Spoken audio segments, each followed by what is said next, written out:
Yay. Hi, I'm Sharon. I'm Gwen.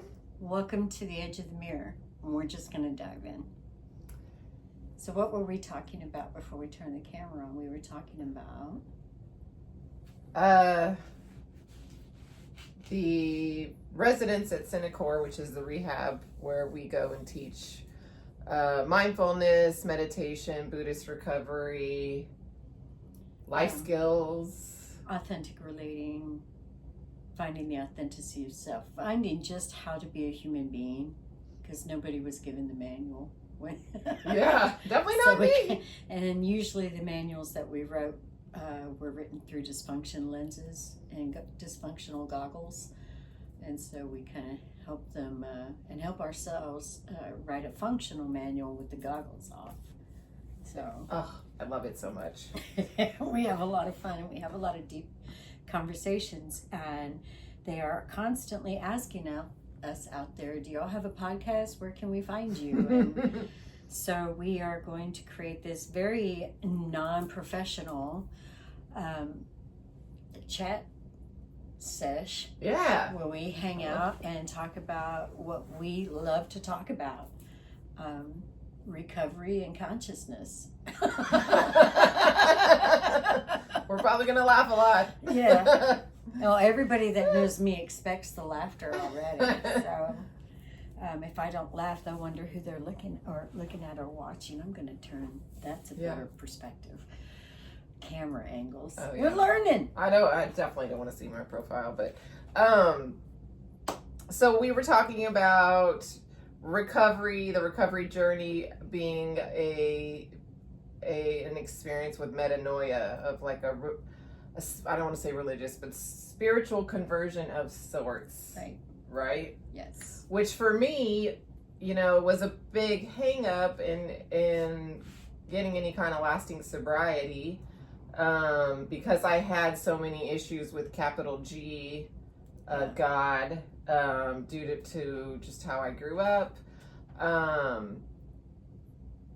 that like the God thing, I felt like it was something that was like I couldn't quite wrestle with yet. Right? I wasn't there yet. And so all of that God talk was it turned me off, and so for me, I was like a big atheist, and even into early recovery, I was a big atheist.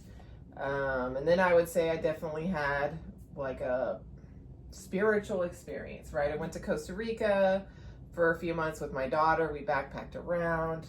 I was going to 12-step meetings down there, and I was I would say spiritually hungry, right? I didn't quite know what it was, but I knew something wasn't there and I needed it. And so I was searching for it, and I found Recovery Dharma online, and I was like, and I started meditating in Costa Rica, and it was just so magical. Beautiful spiritual vortex. Yeah, it was awesome. And that just, it opened my mind. I would be like the lotus flower is probably what I would describe it as, just like starting to blossom in my mind when I realized my mind was like the thing, right? Yes. And then I met you. By pure chance and me eavesdropping. Yeah. I was with Asia. We were talking about starting Recovery Dharma, and you came over and talked to us, and it was like I wanted to introduce you to because I was wanting to introduce everybody to new ways of recovery. And I have an acquaintance named Joe De La Rosa who wrote a beautiful book called Quantum Recovery, or Quantum Sobriety, sorry about that, Quantum Sobriety, which takes a look at the process of recovery, not just of addiction to substance, but it does lean heavily towards that, but to the addiction of dysfunction. I definitely had that. Yeah, well, and how we do talk about it in Recovery Dharma is the addiction to suffering. It's the same thing. Yeah. Right? Dysfunction is suffering. So when I heard y'all talking and you were talking about recovery in ways that I didn't listen to the whole conversation. I caught like a few sentences and I was like, maybe you want to tell them about this book because they might be interested in it. And Asia just happened to know who I was. She had heard about me. And so that's how you know that all the cogs in the universe are hard at work, because they're like, here's 3 people that don't know each other, and we're going to get this trinity together. Yeah. And we're going to use 3 women who have issues with their upbringing with God as a trinity, a holy trinity, a sacred trinity, to bring healing, love, connection, compassion, and kindness to those who are seeking it, right? And we're going to use this label, but as you and I have discovered, no label seems to be able to fit. You know, it seems like it's more of a toolbox, and then here's all these wonderful tools and practices that anybody can use, you know, in any combination. And that's kind of what, I'm going on tangent, but that's kind of what makes it a beautiful thing, you know, is we can come in with recovery dharma, we can come in with the stuff that I've learned from authentic relating, we can come in with the stuff that I've been trained in for 30 years, and you come in with your life experience, which is fucking profound and inspirational. I curse. I think we're far enough in that it's okay. Yeah. And your ability to teach so naturally that somehow or another the chemistry works. Yeah. You know. Yeah. And we get to go. It's not work. It's play. Yeah. No, it's why we're here, right? I mean, that's when I feel most alive, is when we're over there. It's amazing. I didn't realize how good and life affirming it is, because in my old work that I did, every now and then people would say, hey, that was great, thanks, I really appreciate that, you know. Once in a while I would get oh, you've changed my life, and that's not why I do this, but so I wasn't used to it. But every week when we're out there, they sit there and they reflect back the importance that they get out of us being there. And that is so life affirming for what we do, for me. Yeah, same. That it feeds me, you know, it feeds me. It's like, oh, this is what because I need to help. I have a need to help people, right? Yeah. But I don't want to, in my old life, I was a leader, you know, and I had to lead people, and I got really tired of it. Yeah, it's lonely. Yeah, it's very lonely. Yeah. And people expect you to be way up there, and as soon as they think that you're not good enough to be up there, they knock you down. I know exactly what you're talking about. But that's a lot like recovery, though, you know, because it's the knocking down that builds the character and strips away the stuff that's not important. So even though I got knocked down a lot, and I hated it a lot. Yeah. But I grew from it a lot. And to the point, I grew so much from it that I no longer wanted to lead people. You know what I mean? Yeah. Like, I don't consider what we do on Wednesdays or Tuesdays when we go out there for meditation, I don't consider that us leading them at all. No, I feel more like I don't know, it's a reciprocal thing. Mm-hmm. You know? It really is. It wouldn't work if they weren't open. That's right. And they are so open at that time, which is what I really was trying to get across to them yesterday, is that it feels right now that addiction is everything that you are. You are an addict. You are a label, right? But that's not really why they're there. They're there to wake up. The addiction is just the means of the universe trying to wake them up, because that's the way they need to be woken up. It's their battering ram. Yeah, and I needed to be like a lot, you know. My mom was like, when are you going to be done with this? Yeah, I'm just like diving right back in, you know. Not done yet suffering. I want more suffering, you know. It was like, I haven't learned enough yet. I got to go back. Got to go back for more. So like the Buddhist, the wheel, you know, samsara, it's like, it made so much sense to me. And I'm like, wow, Buddha understood addiction. It's like, it works perfectly with today. You know, and it's wow.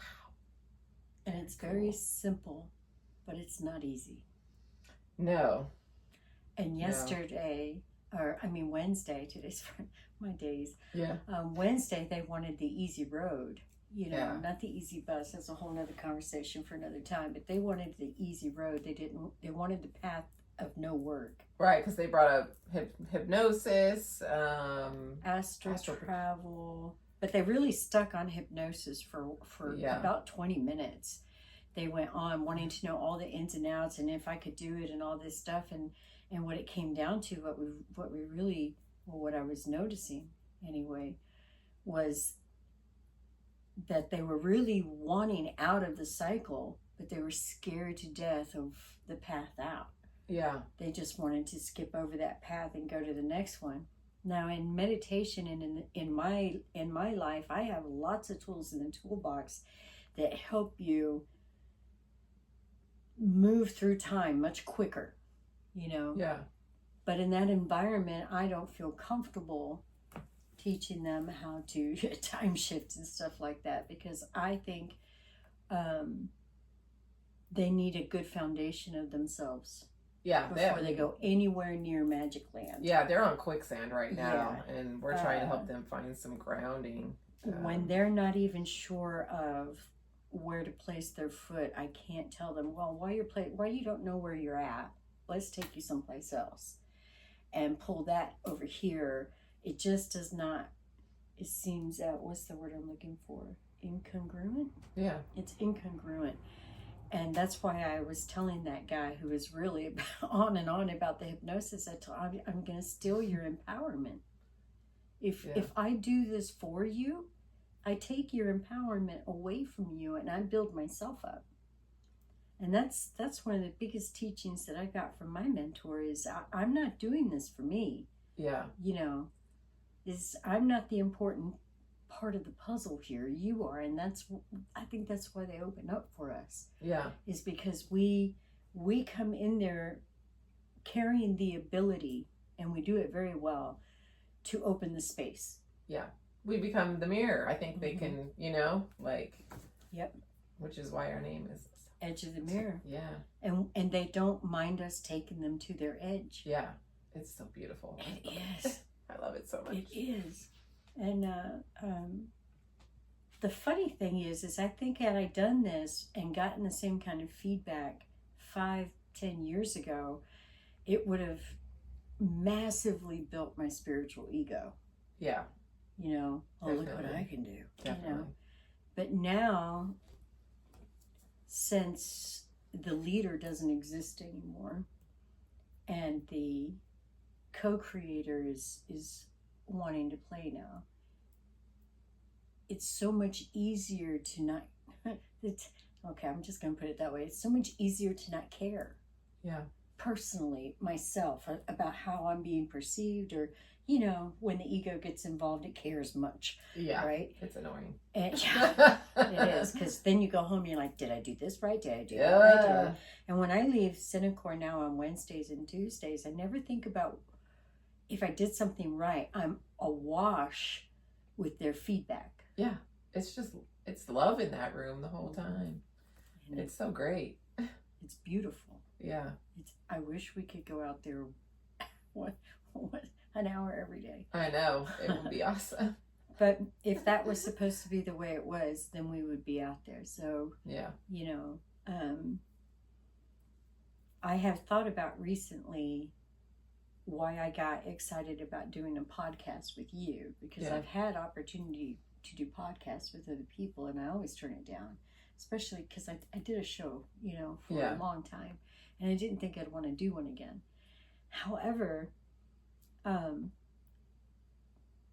when people start requesting it of you, and they did, and it was for like months. Yeah, it's been a while. It's like that beautiful older gentleman yesterday going, so when's your book coming out? What's the name of your book? Yeah. And I'm like, well, I've started writing 5, but I haven't finished any of them yet. And he's like, well, I would read it. And I'm like, these are the signs from the universe that I pay attention to. Yeah. This is how I know it's not my innate desire from either my insecurity or my want of proving myself. This is the universe going, pardon me, I have this new opportunity for you. Yeah. Would you like to play in this game? And it flows. It flows instead of... How are you going to say no? I know. How are you going to say no when the universe asks you to play? Yeah, I'm too curious. So I've got a question for you. I'm going to turn interviewer if you don't mind. Okay. Okay, so I have a question for you. When did you first really realize that you wanted a completely different life?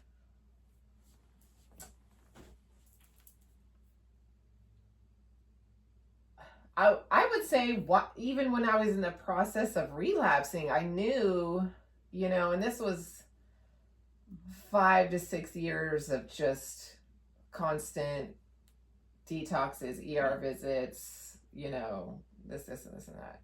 I knew I wanted it. I just didn't understand how to get it. Yeah. Right. Do you think you didn't understand how to get it because you didn't think you deserved it? Ooh, that's definitely a big part of it. Right? Because that's what I see in them out there. Yeah. Is that, well, that's what I want, but that's why we in the meditations recently, I've had them gathering up the dark part of themselves and taking it into their lap, and we see what it does to them. Yeah. And where was I going? Oh, this happens all the time with me, so y'all watchers are just gonna have to get used to it. I lose my train of thought. The We're train in goes middle off age. the track. Forgive us. And blonde.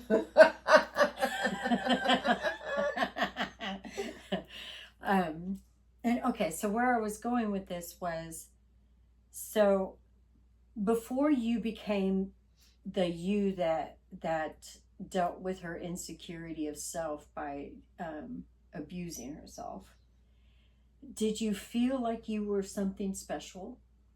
Was there something in you? Yeah. See, because me too. And I think that spark of whatever that was helped me survive. Yeah. Well, and I would have people tell me periodically, like, you need to write a book. I've been told that specifically. I'm thinking of Darren, my friend Nicole's husband. No, Darren's just my friend Darren too. I love this guy, but I would run into him in the craziest places. I ran into him one time in the Dallas airport, which I hate that airport. And we ran into each other there, and he was like, "Hey, I'm going up to the Admirals Club or whatever. It's like where you could go eat because he, pays for that or something." And he's like, I can have a buddy. You want to come with me? And we went up there and we talked for like probably an hour, whatever our layover was. And he had a friend in recovery, and he was telling me about his friend or that was having a problem. He was trying to get sober, and he was like, I know he would relate to your story. He's like, you should write a book. And I kept running into him, and he'd be like, when are you writing your book? When are you writing your book? And I'm, That was the same with this podcast, right? People are like, we want to keep hearing the same kind of stuff because for some reason it's like it's resonating with them, which is how they're there, or they're almost there, because it's, the resonating is starting. Somehow, what we bring to it, whether it's vibrationally or our personalities or whatever it is, whatever our little magic spell is that we cast, it helps them discover it in themselves. And I can only imagine when we're not there, or somebody's not there stimulating that magic in them, that love of self, that connection to life, that they crave it.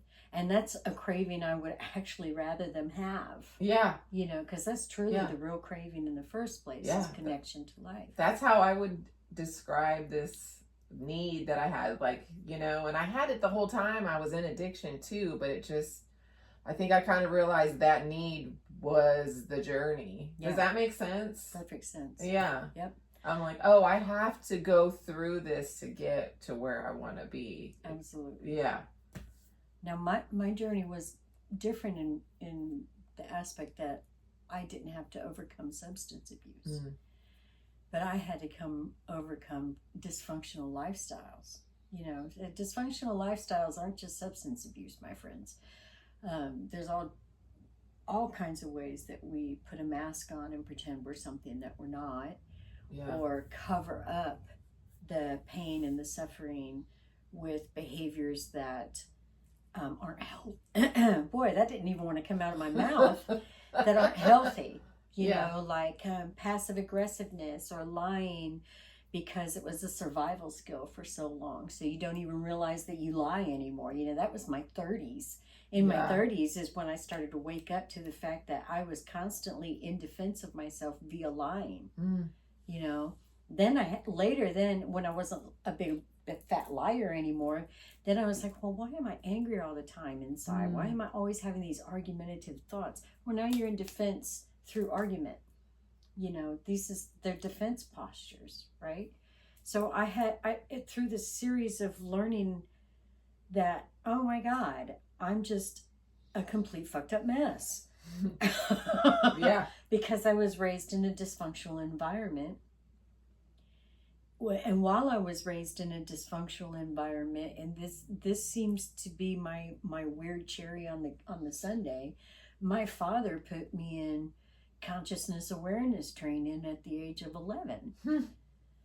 You know, so imagine a completely dysfunctional ego that knows how to dive into itself.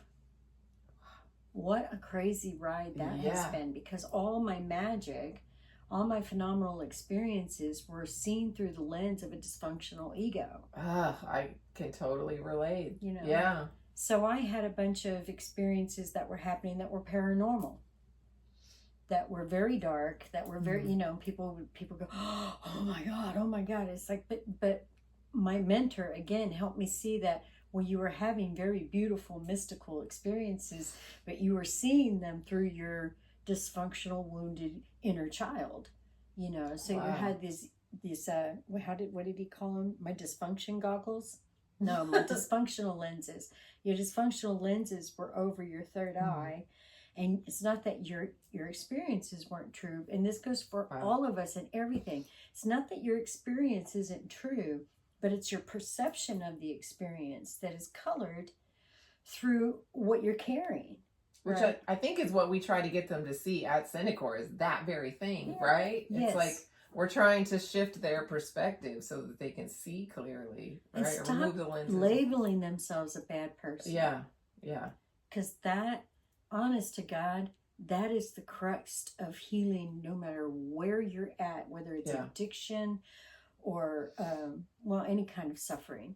If you believe on any level of your psyche, and I like to play the princess and the pea game, you know, because people say, oh no, I've healed this many times, and then nothing's happened for a while, and all of a sudden the littlest thing happens and it feels like the big trauma from the past. Yeah. That's the princess and the pea. Well, guess what? There's a layer of it that's buried so deeply. Yeah. It has to have this big response to be felt.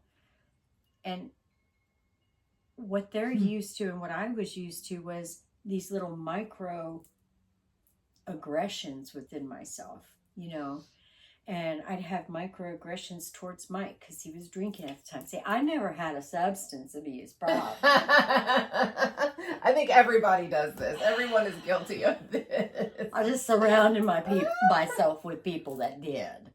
Yeah. Because I had no issue. There's always that person has to be around the addict. That's part of the whole, I called myself the codependent queen for a reason, because once I found out what codependency was, I can spot it. I can spot it in them. I can spot it in the women that we were talking about. We had mentioned, you know, I have a theory that many women who find themselves in the drug abuse cycle are in an abusive cycle, period. In abusive relationships of one kind or another, where they just don't have any other escape, no other way to cope with it, because I'm finding that a lot there. Yeah. You know, and you can feel it. It's like a presence in the room, honestly. Oh, yeah. And that whole area over there. And the men, it's all the machismo, like the, you know, they're having to get through that, you know, and women are having to get through their own thing over here. Yeah. But what's amazing out there is even the machismo guys soften. Yeah, it's beautiful. They soften They and they cry. come up and they cry. Oh, This one guy came up and don't want to use names, but he came up about something that he was carrying physically, a mark on his body, and he was ashamed of it. yeah. You know, I got to get this removed, and it didn't represent anything culturally wrong. It was something that it meant a symbol to him Personally. Yeah. Yeah. and it brought shame up, and I put my hand on it. I said, do you mind if I touch it? I said, because you're not going to love that part of yourself. I will. Oh. You know, and if you want to bring your hand up and touch it too, I said, you know, you can use these as symbols of your recovery. Yeah. Instead of using them as symbols for you to live in your shame. I said, now if you need to get in touch with your shame and you want to use these symbols to do that, perfect, because you'll learn to love them in that process too. Yeah. But every time we say, I have to get rid of this part of myself, even if it's just a symbolic tattoo or a cut or branding, because people even do that, before you get rid of it, you've already tried to get rid of the person that put it there. You know what I mean? And now you want to get rid of the evidence of them. And that creates a kind of like a cognitive dissonance. You know, I love myself over here, and I've become this big strong, but I have this thing and I don't like it, and I don't know how to be with both of these things at the same time. And having him in that moment with other people watching, realize that he could turn his narrative around so easy and so quickly to make something that he hated about himself. He saw the possibility that it could bloom into loving himself and therefore loving others, you know. And that, to me, that's it. Yeah. It's like kind of like balance restored. Almost, right? Yeah. Yeah. And I find myself, I don't care if they relapse. I don't care if I never see them again. I mean, I'd love to. I love it when we do see them out. No, I call it seeing them in the wild. Yeah. Oh, I saw one of my people out in the wild. Yeah. I know. I run into them too, and it's always like so cool. It's so cool. And they always want to come up and give us a hug. But usually we don't see them. Yeah. We don't know what happens after they leave. We have no idea where they go. So many of them aren't from this area. And so it's not a job. This chance, this opportunity has taught me on levels deeper than all the mystical stuff and the deep training I've been in. This has taught me more than anything on how to let go, how to be present with other people, compassion in ways that I'm not going to say I didn't think I had, because I did, but it's more on a daily basis now, you know, with everything, not just picking and choosing what deserves compassion or not. But I'll tell you what, the biggest thing that it changed was how I felt about family members who have addictions. And made me see that the role that I played in holding them in a certain role and labeling them that, well, of course that's going to be what they are to me. That's my perception. That's, you know, and I love to tell people, look, if somebody is an asshole and you proclaim they're an asshole, right? We're cussing again. Oh, well. And then they treat you like an asshole treats you, and you get mad at them, you've got no right to be mad at them. They're only behaving the way you expected them to behave in the first place. Which is the whole mirror thing. It's you know, we're constantly doing that all the time. All the time. And I love it. I love it. And the second that somebody says, well, I want everybody to treat me the way that I treat everybody. And I've looked at people who say this, who believe they're really kind to other people. Yeah. And I look how they treat themselves. And I have been known on occasion to call them liars in a loving way. Yeah. You're lying to yourself. Yeah. You know, I've done that out there. I'm like, sorry, that's a lie. Yeah. You know, and then I'm going to show you how it's a lie. But if you are smoking cigarettes and living dysfunctional lifestyle, and yet you're treating other people with kindness, you're not treating you with kindness. Yeah. And you're getting mad at other people for not treating you with kindness because you treat them with kindness. Well, that's not what the mirror is trying to show you. The mirror is trying to show you how you're treating yourself. Are you being very kind to yourself all the time? You know, that was hard for me because I was so good at being nice to other people. Yeah. Not so good at being nice to me. You know? Yeah, I think that was one of the problems I had too, was how I talked to myself was just, you know, no wonder that's what kept coming back. Like, that was part of my awakening too, you know, to whatever next level, you know, was really being aware of, you know, how I talk to myself or see myself, you know, and I think for me that's one of the huge benefits of meditation is like that's when those kinds of things, you know, come up and you're like, bing, oh, you know. That's why I'm a dumbass. Yeah. Usually that's the result. Yeah. Just going on the theme of calling ourselves names. It was me the whole time. I did that. I did. Look how creative I am.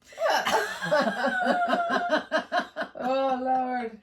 Well, really, if we think about it, you know, and we take the shame glasses off or the shame lenses off, and we go, look what I am so creative. Look what I've done for me. Because I don't believe I do anything to me or against me. I believe it's all for me. The universe is for me. I'm for me. Even if I believe I'm not, even if I'm playing the game of being against myself, it's being played so that I wake up to something, right? Yeah. There's for both of us, there's always this purpose of waking up. You Yeah. know? Yeah. Just all of this stuff is knocking on your door to help you understand who you really are. Yeah. You know, and I loved it when you told them that the other day, and they just kind of, I think it was when we did the meditation one, or was it Wednesday? I don't remember, but you alluded to the fact that they were there because they were going to wait there for waking up. Yeah. Yeah. You know, and they just kind of went, and a couple of the guys over here went, yeah? Yeah. Tell me more. Yeah. Yeah. Yeah. I'm so grateful for that, everything that I went through in my addiction, all the suffering, all the pain, all the everything, because it's turned into, on this other side, something equally as beautiful. Like, as much suffering as I had, I now have that much beauty in my life. Right? And yeah. It's kind of like, oh, I just want them to start to see that you just got to flip things around, you know? Like, you're there. You're right there. The beauty's actually already in their life. They're just not noticing that they're worthy of what they already are. Yeah. You know? So, okay, another question for you. Okay. So, at what point in your beginning stages of recovery, or after you relapsed a few times, at what point, was there a specific point, or was it like over a period of time where that thing clicked inside? You know what I mean? It wasn't that I don't want this anymore. It was more, I don't know how to put it, because it's not like I don't want this anymore. It's more like the life switch gets turned on. Yeah. You know, not the light switch where that works too, but the life switch. It does. Yeah. Do you remember that? Yeah, I think for me it was the final last detox that I had. I had been living in Austin. I called my brother, who is like I love my brother so much. I called him and I was like, I'm done. Like, I'm really done, you know, and I came down. Wow, I haven't cried about this in a long time because I just tell the story over and over, but,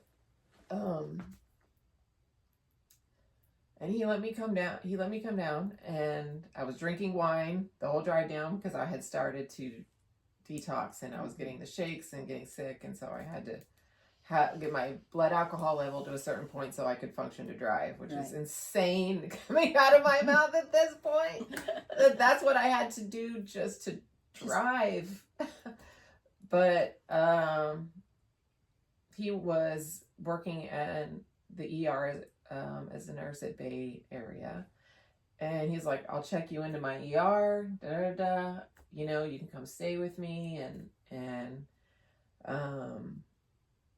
I came down and he checked me in, and there was a nurse, bless her heart, there who couldn't get the IV in me, as my arm, and my brother was right there, and I could feel him there. And he was just like, do you mind if I take over? And he did my IV for me, and it was such an act of compassion and love that I don't know, it was just what I needed. It turned your life on. Yeah. Compassion and love. Yeah. A pure act of compassion and love. Yeah. It was so beautiful. He was like my love savior. That it still makes you cry. Yeah. Because I said this out at Cenikor yesterday, you know, if you're just going to talk about it, you keep it abstract. Yeah. But there's always something that happens that brings it into physicality, that brings it into form. And that was it for you. Yeah. That simple act of pure loving kindness with no judgment. Yeah, it was beautiful, pure. That, and then there was a doctor who, he was talking to me about everything after that, you know, and he was like, I just want to know why you're trying to commit such a slow suicide. And I hadn't realized that I was trying to kill myself. I was trying to literally drink myself to death. Like, I had gotten delirium tremens. Like, I was on the cusp of dying from detox, you know, withdrawals. And I still went out again and kept drinking for another, like, 2 years, you know? And it's like, oh, I really was trying to kill myself. Well, what if I actually tried to live? Yeah. You know? What if as much energy as I'm putting into killing myself on a daily basis, what if I made it go the other way? What a powerful statement to make for yourself. Yeah. Well, that's why I tell them they're not powerless. I don't like that. I don't either. I don't like that. I want them to see they're powerful. And I think that's kind of what I wanted to go yesterday, was just that they have everything they need. They just need to see that it's here, you know? That it's right here, and it doesn't need to be extra. Yeah. It can be quite simple. Yeah. Just meditate. Yeah. Sit with your stuff. Yeah. Be with yourself. And you might find compassion and kindness for yourself in those acts, because they are such simple acts. Yeah. It's what's weird is, in all the years I've done meditation circles and groups and retreats, and you know, I've been teaching this stuff for my whole life. It seems like the biggest thing that they all say, everybody says, I can't meditate. Yeah. Or they fall asleep when meditating. And there's people out there who say, well, they're getting what they need out of falling asleep. Sure. Okay, I get that. But there's also a defense mechanism that puts you to sleep. Yeah. And I see it in them, and I know it's in addicts and people from dysfunctional families, because going to sleep is dangerous. So your brain is kind of on high alert all the time. So the only time you can relax is sleep. So if you start to relax the body, our predictive brain says time to go to sleep. You know, so to tell them that it's okay to sleep through meditation when you're trying to get them to readjust their brain settings, it doesn't work, because they're not getting the benefit out of meditation. Their brain is doing their predictive brain thing and says relaxed equals sleep. Yeah. And they don't need to relax and sleep. They need to relax and stay aware. And flipping that switch can be tricky. I mean, I've got a husband that still falls asleep by listening to my voice. And reading and such, because relaxation means sleep to him. So getting people to understand that, well, it's not that you can't meditate, it's that you have these conditions on relaxation, on calming the mind down, on, like, the other thing that they'll say is, I think too much, I have too many thoughts. Well, everybody has too many thoughts, like we said the other day. It's not a matter of having those thoughts or not having those thoughts. It's about the awareness of those thoughts, and that they don't have to control the organism. That's a little harder for people to grasp. Yeah. But that's why meditation's so keen, because oh, I'm showing my age. It's so keen, man. Meditation's keen. It's the bee's knees.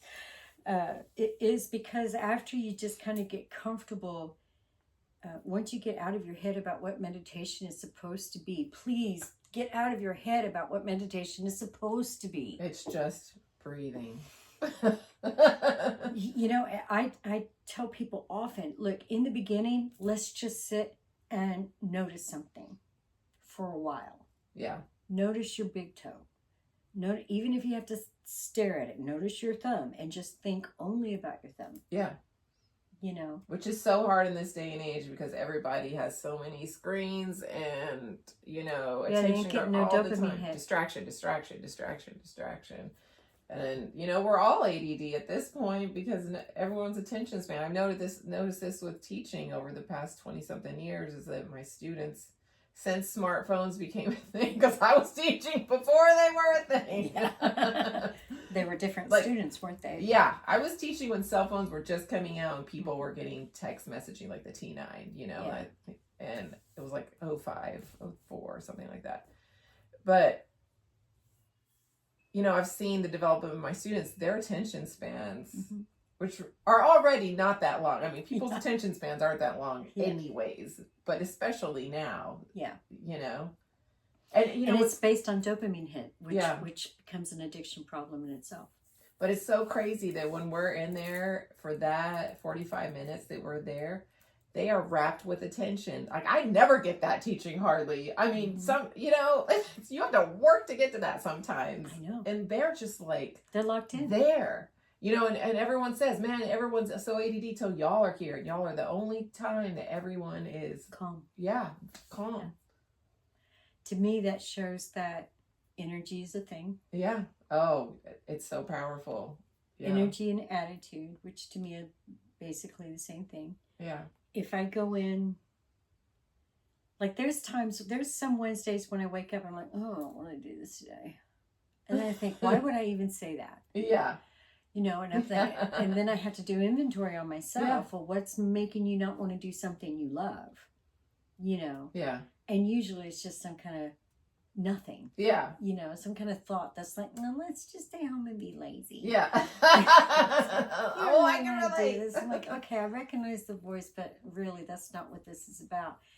And I'll move through that. And it used to happen at chapel too. You know, I don't want to go to chapel today. And then I get there and I'm so full of energy and I can't wait to be in there. I'm so excited about it that I've done it again. I've lost my train of thought. I'm just so excited about what I'm doing and what we're doing and what they're doing, because that's where I was going with this. What this has moved into for me from when we started, because even when we started, we were still trying to figure out, well, are we teaching them? Are we, you know, we were trying to stick to a format. Yeah, we were trying to do like a recovery Dharma meeting and split into groups, and we tried like all kinds of stuff. Yeah, and we kept getting pushback about it being Buddhism, and we don't get that now. Now they ask questions. Yeah, that hardly ever happens. Once in a blue moon. Yeah, I mean, it's so rare now. But in the beginning, it was every week. Yeah. Somebody was like, Buddha, oh my God, you know, that's idolatry, or that's this or that, and then it became about religion and philosophy. And now they're bringing up Alan Watts. Do you know who Alan Watts is? Like, I'm like, what? You know? And then like 2 or 3 other people in there will know. Somebody asked me if I knew who Terence McKenna was. I'm like, dude, look at me. What do you think? I think I know who Terence McKenna is.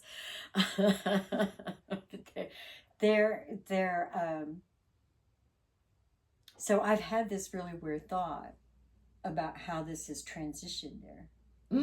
Okay. Because I'm a big thing on the mirror, right? On the reflection. Yeah. And so I'm not sure who's the mirror and who's the reflection. You know what I mean? Because when you and me started to get our groove, they changed. Yeah. Right? Yeah. They followed the groove. They were the groove. We were all the groove. Yeah. And it has kind of consistent. I don't know what my hands are doing. They've kind of consistently stayed with that. Yeah. But when we were trying to pigeonhole ourselves, we were trying to say, well, this is what we're here for, and this is what we're supposed to. We were kind of trying, we were doing the recovery class thing. Well, just kind of like with this podcast, like last week we tried with the laptop right here, and we were looking at ourselves filming the thing, and you and I were just weird. We were like cartoon versions of ourselves. I'm like, what are we doing? I don't understand. It's like it could not compute. And so we were like, okay, we have to change how this whole thing's going to go, because we have to be able to talk and not like just stare at ourselves on the screen. Yeah. Like this is us playing the podcast versions of ourselves, right? Exactly. It felt so weird. It was really weird. I'm on now. This is who I am now. Yeah. I don't know what this is. Which is exactly what happened out there. Once we just were like, oh, we can be ourselves. And I'm like, oh, I don't have to come in with a lesson, because I'm such a teacher, I'm like, I need a lesson plan, and I need, to know how this is going to go. And when that part of me, dropped away, and I'm like, oh, we just have to actually bring whatever was going on with us at the time, because it usually mirrors something that's going on in there. Yep. It just kind of and we started throwing the ball to them. Yeah. What's going on this week with you guys? What's what give me a word. I like to go in there and say, give me a word. Give me a word, give me a word, give me a word. Because then they start being honest. Yeah. Just by using a word. Yeah. And then you can go, okay, so this is what we need to talk about today, because all these words make a theme, right? Yeah. Or they'll go, oh, the energy's not good here this week. Yeah. Yeah. If we ask what's going on, and they're like, or a lot of people are missing, so we know a lot of people. There was a flare-up of some kind. Yeah, something no happened. one's telling a clear-out happens. There's so much emotion. There's so much energy with all of these people, because there's so much chaos in their lives that it's just literally swirling around, which is like kind of how it is sometimes when we're in there in the beginning. You can feel the chaos is just kind of like bouncing around, Even in meditation sometimes, some people will make noises. They're disruptive. They're right, but usually they calm down. Yeah. At some point, I don't think anyone's ever done it the whole entire time. Not usually. Yeah. But the beautiful thing about people making noises in meditation is I've always just let them. Yeah. It took me a while to get there, because it's supposed to be silent. it was. I'm like, it wasn't fitting even for me, and I was still young in my meditation too at that time. I was. Still trying to make it be something instead of just meeting myself where I was at that time, and so that it wasn't me doing meditation. This is Gwen doing meditation, it was just human being instead of human doing. I kind of got that switch, Yeah, no matter what's happening around you. Yeah. I'm all, I don't have to make it be anything. And then I realized I don't have to make that be anything, I don't have to micromanage the environment for me to meditate. Yeah. And that was one of the biggest lessons that we had at chapel with group meditations, was that, I would get feedback afterwards. Well, I wish this person wouldn't come so often, because they're so loud and they're so disruptive, and and they're bringing this for you. I already have certain people in my mind that I'm like, ding, ding, ding. And now I realize those people are there to bring something out in me. Yeah. So it's not that when I have a reaction to something or someone like that, I'm all, oh, bitch, pay attention. Yeah. This is a time when the mirror needs to be right here, and you need to see it for what it is. And the mirror is always showing you, oh, this is me. This is where I can't love. Yeah. Oh. I have to control instead. Yeah. I have to control the environment. I can't be loving and compassionate and kind, because I need to control the environment. Yeah. Because I can't meditate. And that's complete self-serving cycle. And I don't judge those cycles. I just try to help people see that they're in them. Yeah. And then once they're aware that they're in them, then they can do with it what they want. Yeah. But I'm certainly not going to tell somebody not to come to one of my circles because they make noise. Yeah. Or because they disrupt you. And I've had lots of people say, well, then I'm not going to come. I'm like, okay, but that tells me more about you. Yeah. And I'm not judging you, but if you can't be present with yourself in noise, like they can be out there at Cenikor when we're meditating. And that's why they all go quiet. Yeah. Because even Tuesday's meditation with that beautiful woman on the floor. Yeah. Oh, yeah. That a couple of people wanted to rescue. And I leaned over and said, no, don't rescue her. Yes, she's doing her thing, but you do your thing. Yeah. You know, we're all here to do our own things. That's right. And Yeah. if you're paying attention to what other people are doing, trust me, you are not meditating. Yeah. Codependent, maybe? Yeah. Yeah. Micromanaging so that you don't have to feel your pain or your suffering. And I understand that. Yeah. So it's not about, and they get this so much out there. We're not out there judging them. We're pointing, you know, it's like, okay, but when we do that, this is what's behind it. Yeah. You know, generally speaking. And when we do this is what usually comes out of it, generally speaking. And so you get to make a decision based on your own direct experience, which of those you want in your life. Do you want to be able to sit and be still without the outside world moving you into your own chaos? Yeah.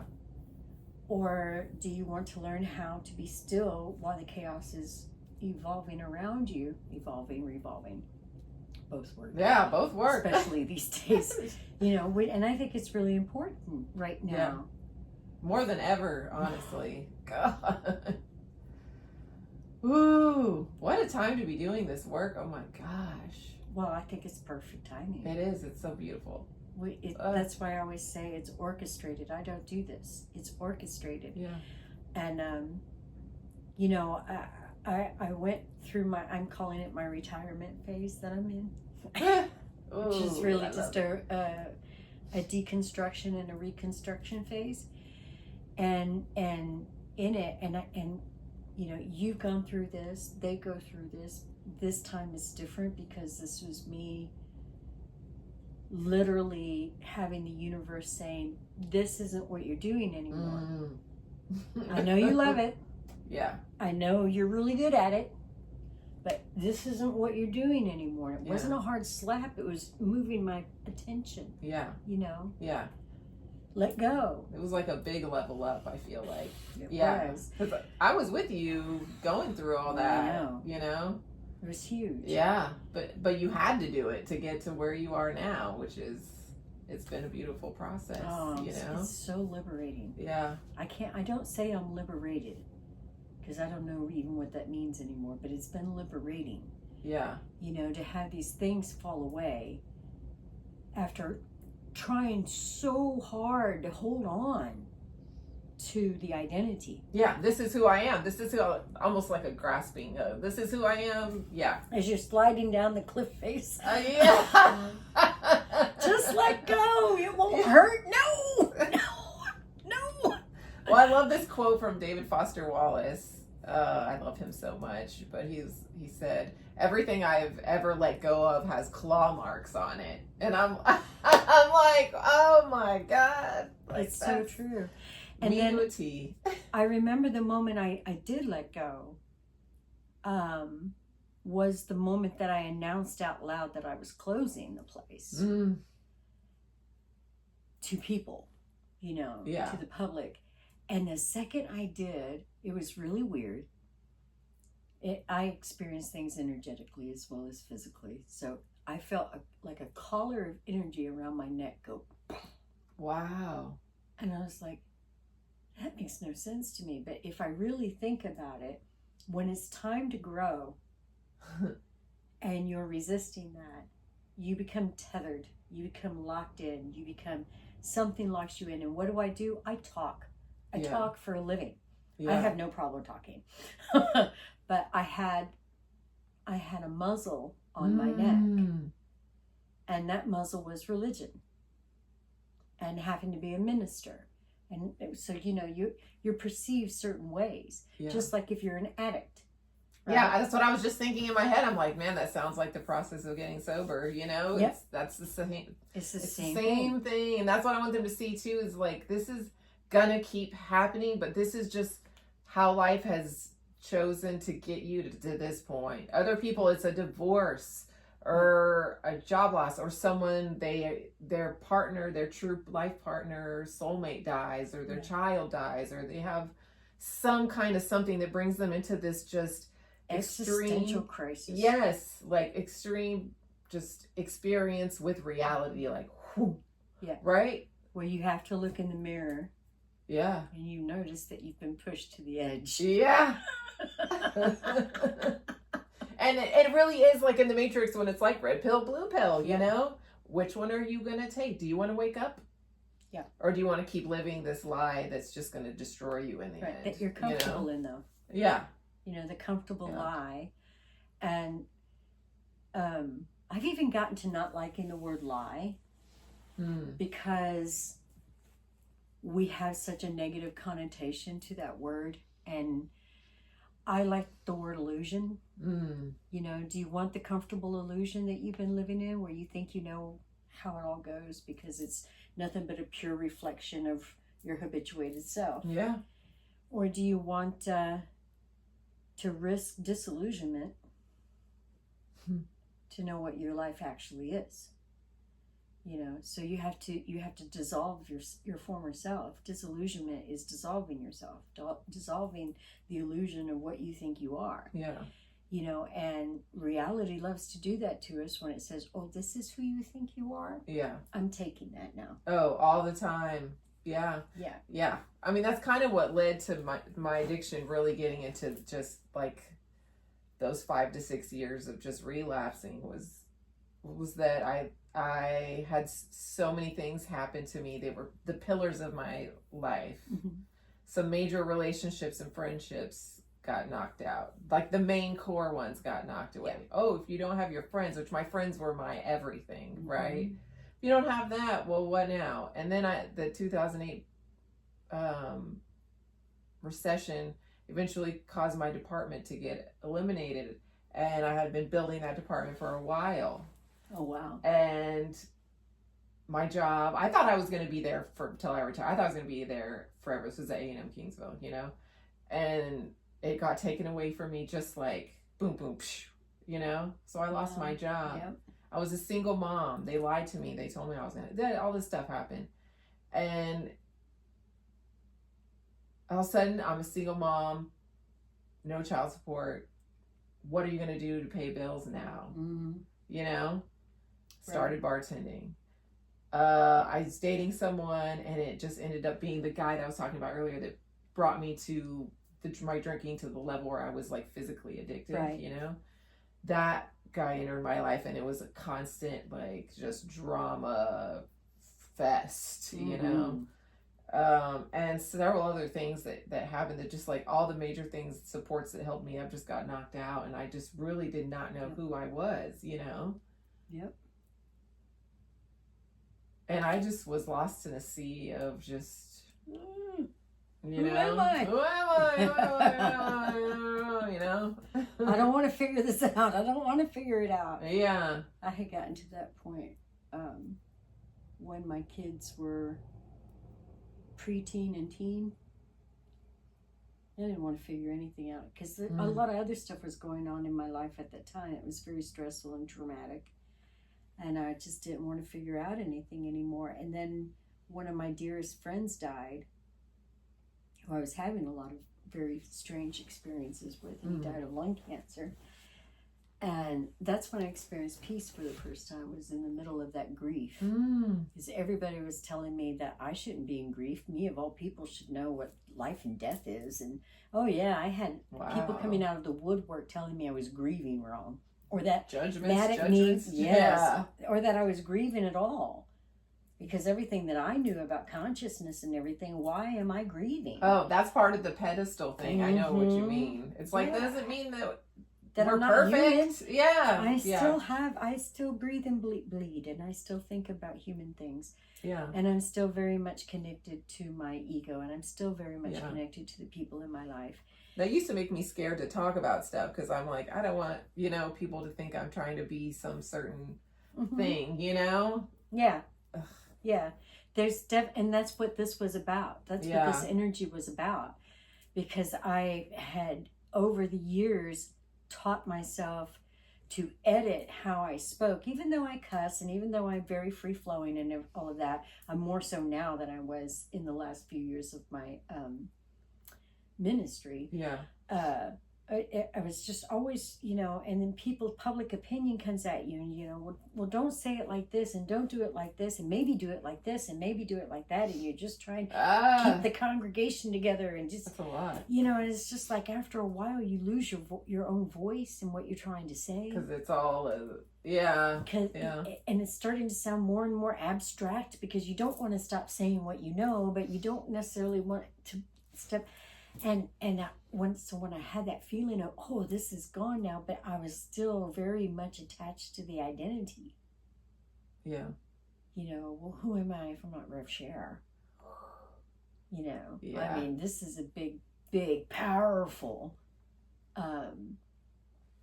personality, that has a lot of people that know it and had a radio show and ran a church and did all of this other stuff. And you've seen my list of credentials is that long. Yeah.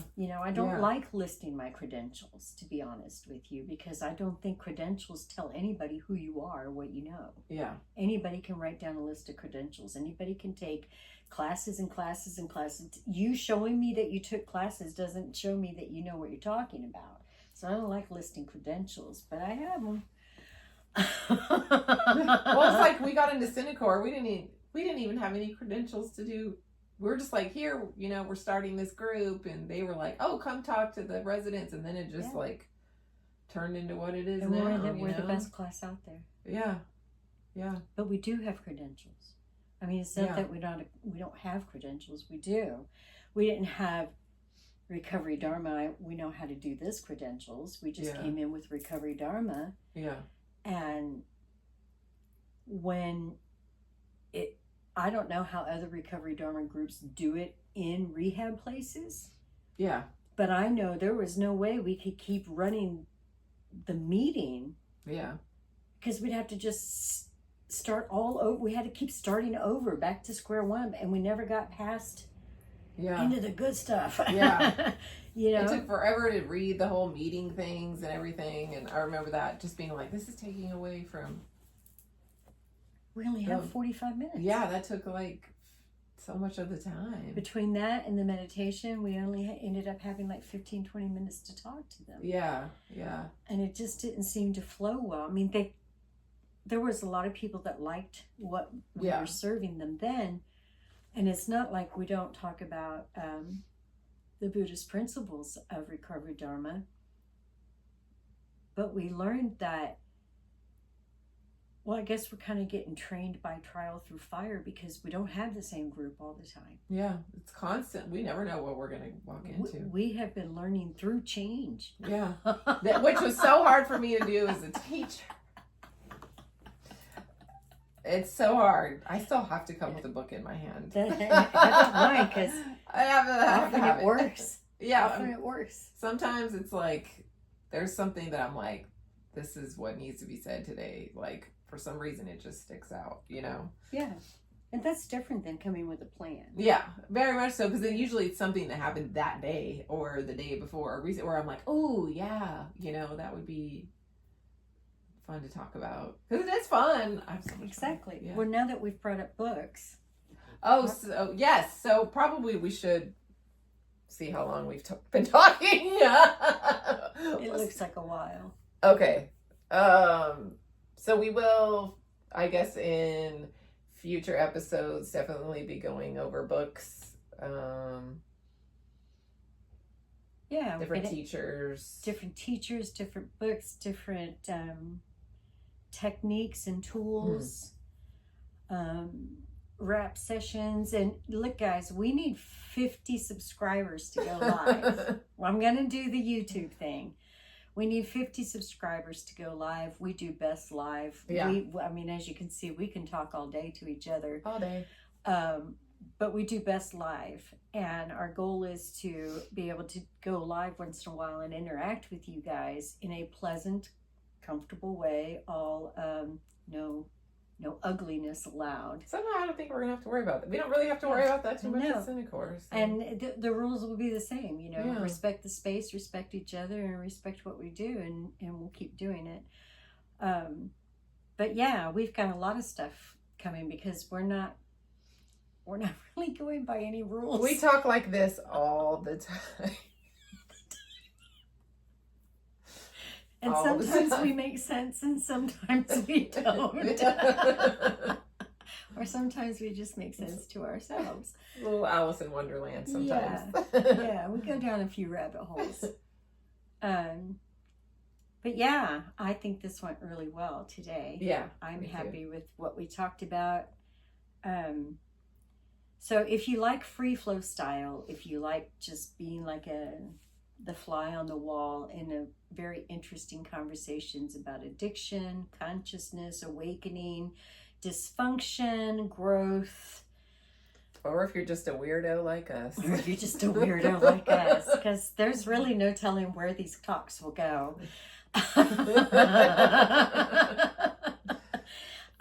Well, I know one place they'll go. They'll go to the edge of the mirror. That's where they'll go. Oh, look at you go.